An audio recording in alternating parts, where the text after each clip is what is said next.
Summit Station sits at 10,530 feet on top of the Greenland ice sheet. For 8 months of the year, a crew of 4 to 6 people lives there with no flights, no resupply, and no way out. The temperature drops to negative 60 degrees C in winter. The air is so thin that moving a cable feels like running uphill. Your breath freezes on your face in seconds. This is a research station where people work, eat, sleep, and maintain drilling operations in conditions that reshape every basic task. There is no room for error, even has to be manufactured from snow using generator heat. The food arrives by cargo plane, but only when the weather permits, which in most cases, it doesn't. Sleep is disrupted by 24-hour sunlight in summer and permanent darkness in winter. Outdoor repairs require bare hands in temperatures that freeze skin in under a minute. This video walks through a single day on the ice sheet, from waking in a tent to drilling ancient ice cores 2 kilometers below the surface. It covers how crews produce water, why cooking fails at altitude, what happens when supply planes turn back,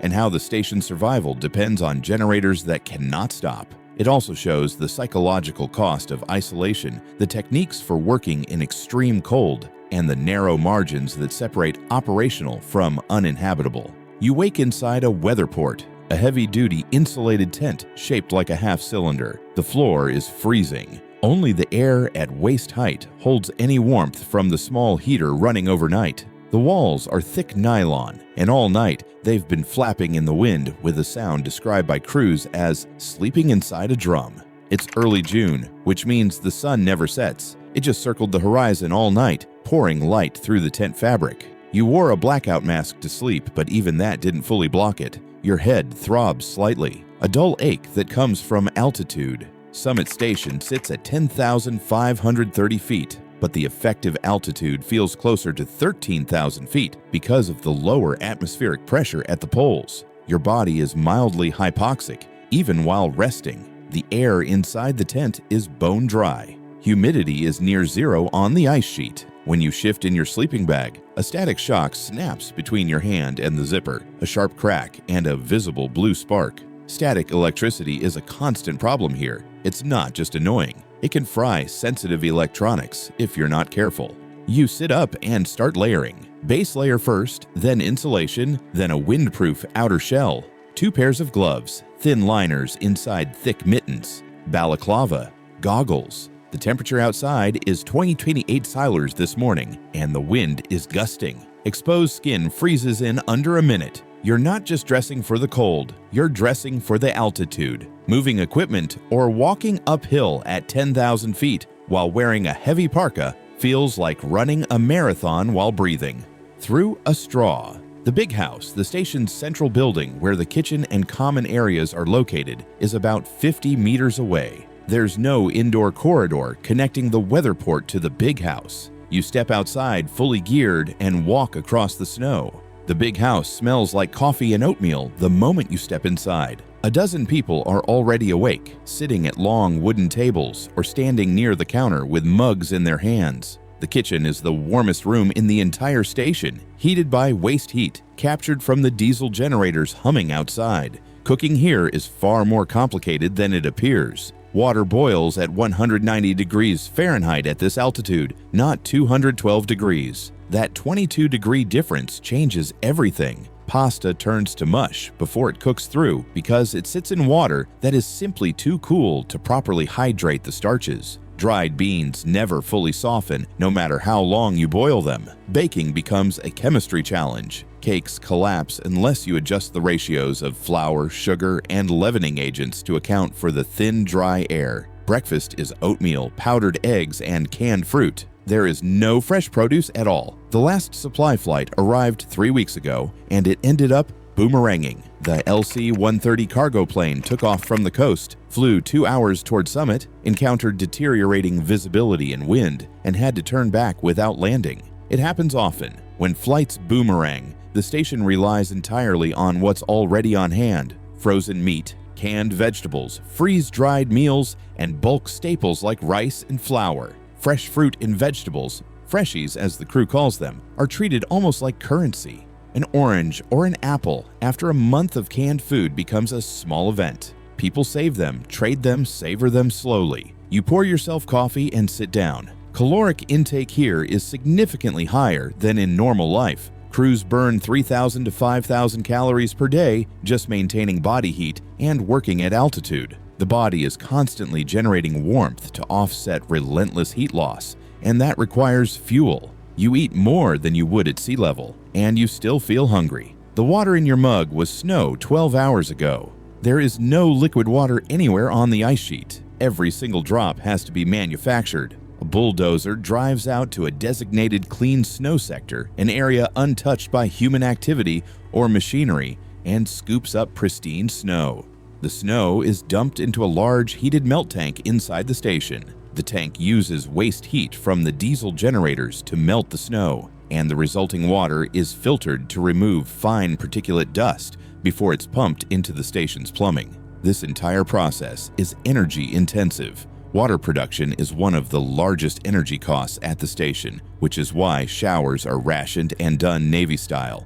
Wet down for 30 seconds, turn the water off, soap up, then rinse for 90 seconds. Laundry loads are scheduled and combined. The dishwasher is used carefully. Every gallon of water represents a measurable amount of fuel burned. After breakfast, you return to your weatherport to grab your tools. Today's job is to repair a snowmobile that won't start, a problem that feels almost routine in this environment. Before heading out, you stop by the door and check your layers again. The wind has picked up noticeably, and the temperature, once you factor in wind chill, is hovering around -40 degrees Celsius. At -40 degrees Celsius, the physical properties of materials shift in dramatic ways. Rubber and plastic turn brittle, behaving almost like glass. A power cable that you could bend easily at room temperature will snap cleanly in half if you try to coil it outdoors. Because of this, crews know to warm cables indoors before handling them. Oils and hydraulic fluids thicken into something closer to slow-moving molasses, which is why vehicles must stay plugged into their engine block heaters 24 hours a day. If a snowmobile or tracked vehicle is allowed to cool completely, it will not restart without several hours of warming.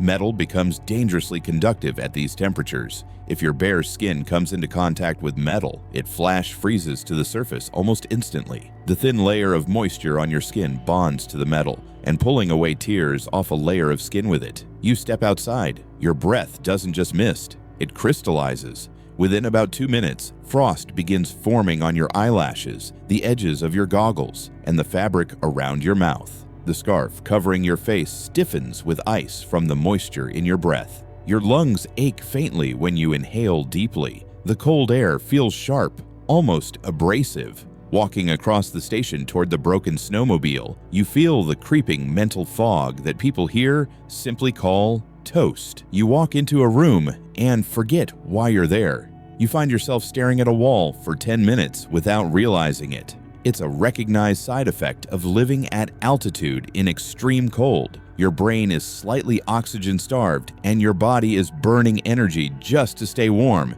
The snowmobile is parked near one of the equipment sheds, half buried in drifted snow from the night's wind. You kneel beside it and open the engine cowling. The oil has thickened into a sluggish, syrup-like consistency. The fuel lines feel cold and rigid. To access the starter, you need to remove a small bolt, but the bolt is delicate, and your thick mittens can't grip it, no matter how you try. This is the classic dexterity problem. You need bare fingers to manipulate small parts, but exposing your skin to -40 degrees Celsius air leads to frostbite in a matter of seconds. The solution is a technique every mechanic out here knows by heart. Keep your bare hand inside a warm pocket, protected. Pull it out for about 10 seconds to turn the bolt. Shove it back into the pocket immediately. Wait for sensation to return. Repeat the cycle until the task is done. You pull off your mitten and tuck it under your arm. Your bare hand slips into your jacket pocket, warming for a few seconds until the sting fades. Then you pull it out, grip the wrench, turn the bolt a quarter rotation, and shove your hand straight back into the pocket. Your fingertips throb. The cold feels like needles driven under the nails. You wait until you can feel them again. Then you do it all once more. It takes 5 full cycles to remove the bolt entirely. Nearby, another crew member is working on a power cable. The cable sat outside overnight, and now it's frozen solid, stiff as a board. She's brought it into the heated workshop to let it warm up before unrolling it. If she tried to unroll it while still frozen, it would snap cleanly in half. The wind picks up again. Sastrugi, wind-sculpted ridges of hardened snow, cover the ground in every direction, making every step unpredictable. The surface isn't flat. It's textured, rippled, and uneven. Landing a plane here requires a carefully groomed skiway, a long strip of packed snow cleared of sastrugi and leveled as much as possible. Even then, landings remain risky. You finish the repair and fasten the cowling back into place. Your fingers are numb despite the pocket warming technique. You head back inside, eager to thaw your hands before the ache becomes real pain. At East Grip, a separate research station out on the ice sheet, the drilling operation takes place entirely underground. The camp sits atop a fast-moving ice stream, sliding slowly but relentlessly toward the coast. The mission here is ambitious. Drill down 2.5 kilometers to the bedrock and extract ice cores, cylinders of ancient ice that contain trapped air bubbles and chemical records of past climates stretching back tens of thousands of years. You cannot drill in the open air at this site.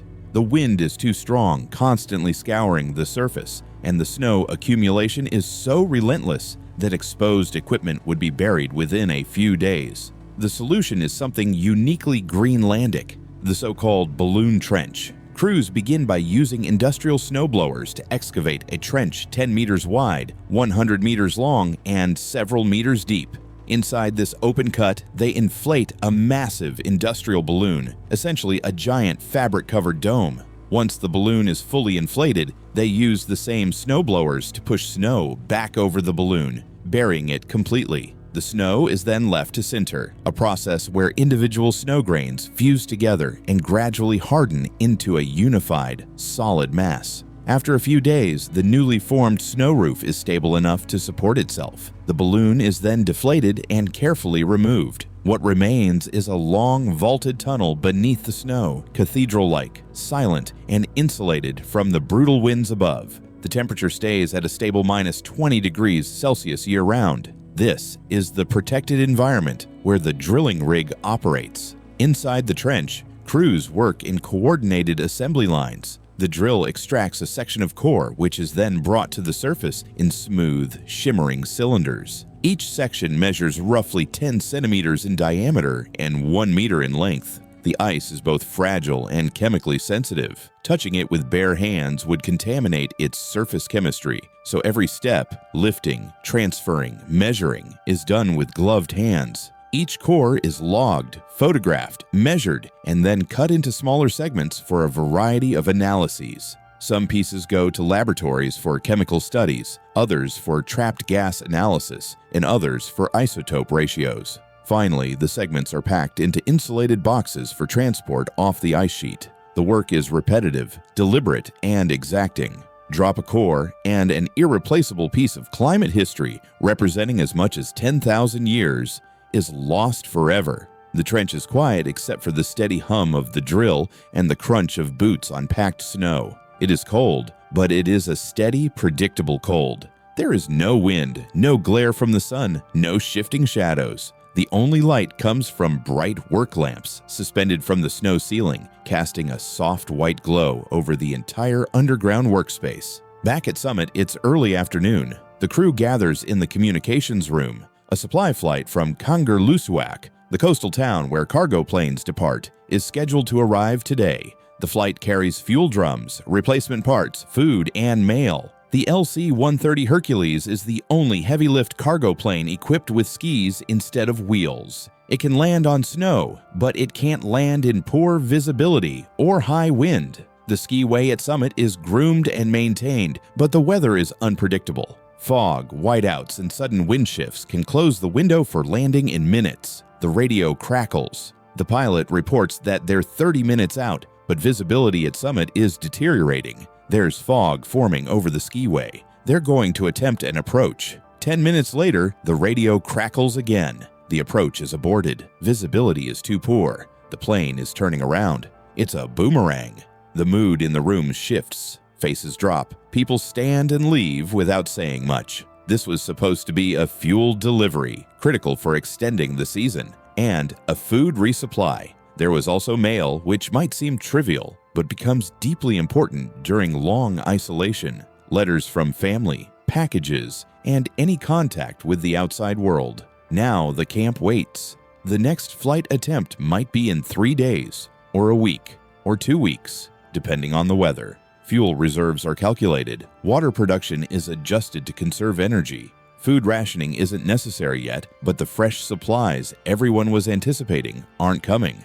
Dinner is frozen chicken thighs, rice, and canned green beans. There's no variety left. The kitchen does what it can with limited ingredients, but after weeks without freshies, meals start to feel repetitive. After dinner, people head to the showers. There's a schedule posted on the wall.